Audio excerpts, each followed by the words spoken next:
बिस्मिल्लाहिर्रहमानिर्रहीम। अस्सलाम वालेकुम। ऐ मेरे रब, दाखिल कर मुझको दाखिल करना सच्चा, और निकाल मुझको और निकालना सच्चा, और अता कर मुझको अपने पास से गलबा और मदद। वो एक पारसा और बाखरा औरत थी। किसी काम के सिलसिले में उसका बादशाह सलामत के दरबार में आना जाना हुआ। बादशाह सलामत बेहद आदिल इंसान था। उसने अपनी अदालत में अदल इंसाफ कायम रखने के लिए 2 काजी मुकर्रर कर रखे थे। बादशाह सलामत दोनों काजियों पर बेहद भरोसा करता था। औरत जब तक घर में थी ठीक था। औरत कितनी भी पारसा हो, जब तक वो घर में है महफूज है। अब ये औरत दरबार में जाने लगी और बादशाह सलामत को अदालती मामलात में मशवरा भी दे देती थी। बादशाह सलामत और उसके दोनों काजी इस औरत के दीवाने हो गए। बादशाह औरत की अक्ल और काजी उसके हुस्न पर मर मिटे। अब क्या था, दोनों काजी औरत को अपने जाल में फांसने की कोशिश करने लगे, मगर वो बाकरा औरत उनके जाल में ना फंसी। अब क्या था, दोनों काजी इंतकाम की आग में जलने लगे और उस औरत पर ज़ना का इल्ज़ाम लगा दिया। बादशाह सलामत से शिकायत की गई, इस औरत को फलां शख्स के साथ देखा गया है। बादशाह को मालूम हुआ तो बादशाह सलामत को अपने दोनों काजियों पर बेहद एतमाद था, इसलिए उसने यकीन करके औरत को संसार करने का हुक्म जारी कर दिया। ऐलान कर दिया गया, औरत को 3 दिन बाद संसार किया जाएगा। एक तरफ दोनों भरोसे वाले काजी और दूसरी तरफ वो बाकरा औरत। बादशाह परेशान था, अपने वजीर से कहा, खोज लगाओ, इस मामले में कहाँ तक सच्चाई है।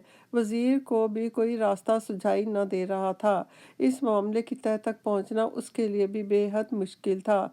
टाइम तेजी से गुजर रहा था और औरत को संसार करने का वक्त करीब आ रहा था। इसी सोच के साथ दरबार से बाहर चहलकदमी करता हुआ वजीर कहीं जा रहा था कि देखा कुछ बच्चे खेल रहे हैं। वो बच्चों का खेल देखने में मशगूल हो गया।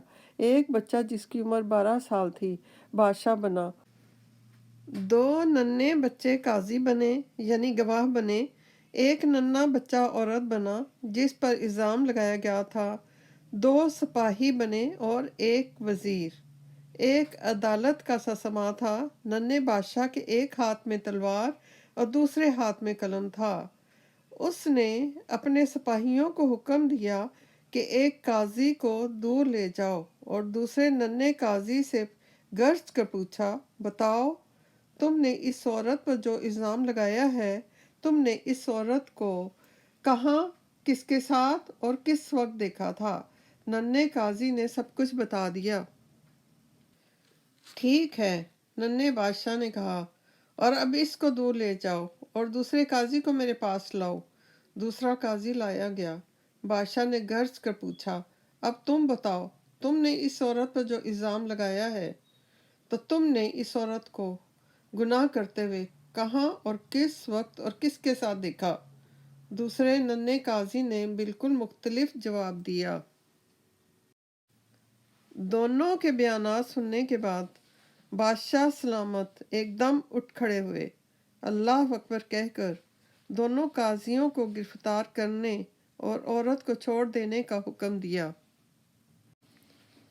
वजीर ये सब मामला बहुत तवज्जो से देख रहा था। अपने पास आए हुए मुकदमे का हल मिल गया। वो भागा हुआ बादशाह सलामत के पास आया और ये सारा माजरा कह सुनाया। बादशाह ने इसी अंदाज में दोनों काजियों को बुलाकर पूछगछ की तो दोनों के बयानात फ़र्क मिले। उसी वक्त औरत को छोड़ देने का हुक्म दिया गया और दोनों काजियों को कत्ल की सज़ा हुई। वो नन्हा बादशाह हज़रत दानियाल अलैहिस्सलाम थे और दूसरे बच्चे भी 8, 9, 10 साल की उम्र के थे। हज़रत दानियाल अलैहिस्सलाम और उन बच्चों ने खेल ही खेल में इतने बड़े मुकदमे का फ़ैसला कर दिया।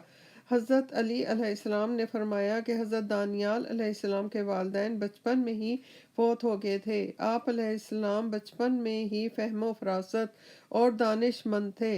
आप अलैहिस्सलाम की गुफ्तार और अतवार में खुद एतमादी और तदब्बुर झलकता था। सुबहान अल्लाह, लाखों दरूद व सलाम हज़रत दानियाल अलैहिस्सलाम पर।